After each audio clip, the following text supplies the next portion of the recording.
वारंगुशी फाटा येथे शेतकऱ्यांचे रास्ता रोको आंदोलन 28 फेब्रुवारीला। अकोले तालुक्यातील शेतकऱ्यांनी त्यांच्या विविध मागण्यांसाठी 28 फेब्रुवारी 2025 रोजी वारंगुशी फाटा येथे रास्ता रोको आंदोलन पुकारले। या आंदोलनाची अधिकृत माहिती तहसीलदार, कृषी अधिकारी, गट विकास अधिकारी, आदिवासी विकास महामंडळ आणि पोलीस प्रशासनाला देण्यात आले। सरसकट कर्जमाफी, कर्जबाजारी, शेतकऱ्यांना संपूर्ण कर्जमुक्त करण्यात यावे। पीक विमा योजना, शेतकऱ्यांना सरसकट पीक विम्याचा लाभ मिळावा।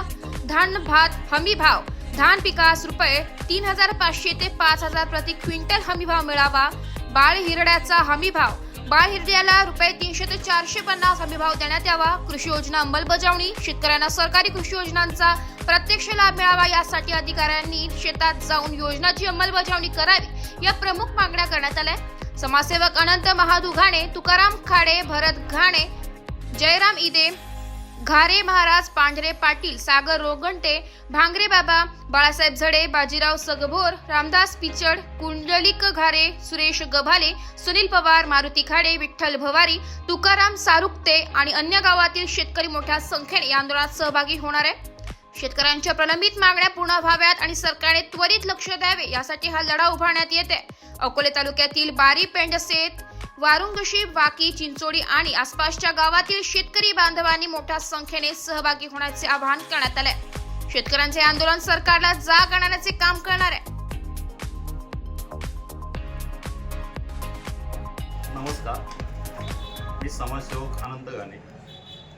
माझ्या तालुक्याच्या शेतकऱ्यांचे काही प्रश्न सोडवण्यासाठी आम्ही वारुंगशी येथे 28 वार शुक्रवार सकाळी 9 वाजता रास्ता रोको आंदोलन करत आहोत। या आंदोलनाच्या निमित्ताने जे आज आमचे आदरणीय जयराम इदे साहेब असतील, आमचे घारे महाराज असतील,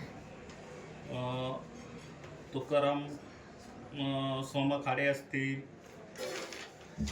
चंद्र गांगड असतील, भाऊराव भांगरे असतील, बाळासाहेब झडे असतील, जयराम इदे असतील, योगेश खाडे असतील, किसन खाडे असतील, दत्तू खाडे असतील,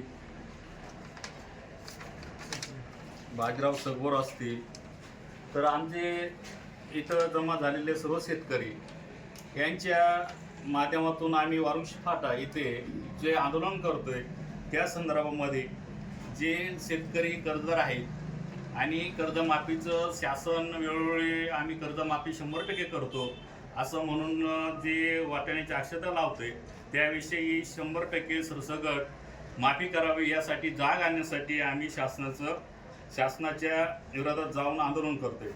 2 पीक विमा जे कर्जदार कर्ज घेतात त्याच्यामध्ये क्लेम जो दिला जातो तो 72 तासाच्या आत।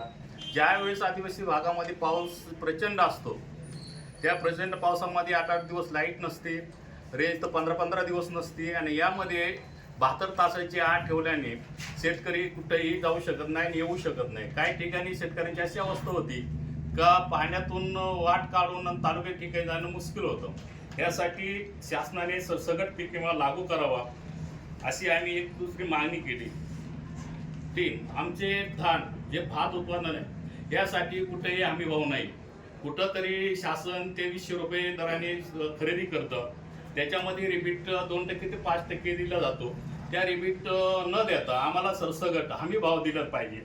त्या भाताला जर हमी भाव आम्हाला 4,000 ते 5,000 हमी भाव दिला तर भात जे उत्पादक शेतकरी आहेत आदिवासी भागातले, डोंगराळ भागातले, त्यांना कुठंतरी आर्थिक फायदा होईल, यासाठी त्यांनी शासनाने हमी भाव द्यावा। 4, आमचा बाळ हिरडा ही अशी वस्तू का शासन स्तरावर जे खरेदी होते तर त्याचा पाठपुरावा गेल्या 2-3 वर्षापासून आम्ही केला। त्या पाठपुराव्याच्या आधारे माननीय पाटील साहेब यांनी फाईल तयार करून दिली। आम्ही आयुक्ताकडं पाठपुरावा केला, मंत्रालयात पाठपुरावा केला, तेव्हा कुठंतरी 170 रुपये किलो भाव देण्यात आला। म्हणजे काहीतरी आमच्या तोंडाला पानं पुसले। ज्यावेळेस आमचा शेतकरी विहिरीवर चढतो, हिरडं खुडायला वर जातो, ज्यावेळेस वर गेल्यानंतर खाली खडक आणि दगड असतात, त्याच्यावरून जर कधी पाय खाली पडले तर या अवस्थेमध्ये त्यांचे फ्रॅक्चर होतात, मोडतात आणि काही ठिकाणी प्राण गमावले गेलेले। म्हणजे अशा अवस्थेमध्ये फक्त तुम्ही 170 रुपये जीवाचं रान करून जे कमवलेले हिरडे त्याला 170 रुपये भाव देत आहेत. तर तो भाव आम्हाला 350-400 रुपये किलो हा आम्ही भाव दिला गेला पाहिजे. कारण हिरड्यासाठी हिरड्याचे जे औषधी उपयोग आहेत ते सर्वजोपर्यंत काम आदिवासी भागातील शेतकरी करतात. त्यासाठी योग्य तो दर लागू करावा आणि कृषी खात्याच्या त्या विविध योजना आहेत तर त्या आमच्या बांधावर येऊन शेतकऱ्यांच्या बांधावर येऊन त्या राबवल्या गेल्या पाहिजेत. आज असं काळ आहे का आमच्या कृषी सहाय्यक कोण आहेत आणि काय आहे तेच पण आमच्या शेतकऱ्यांना माहिती नाही. इथपर्यंत परिस्थिती आहे.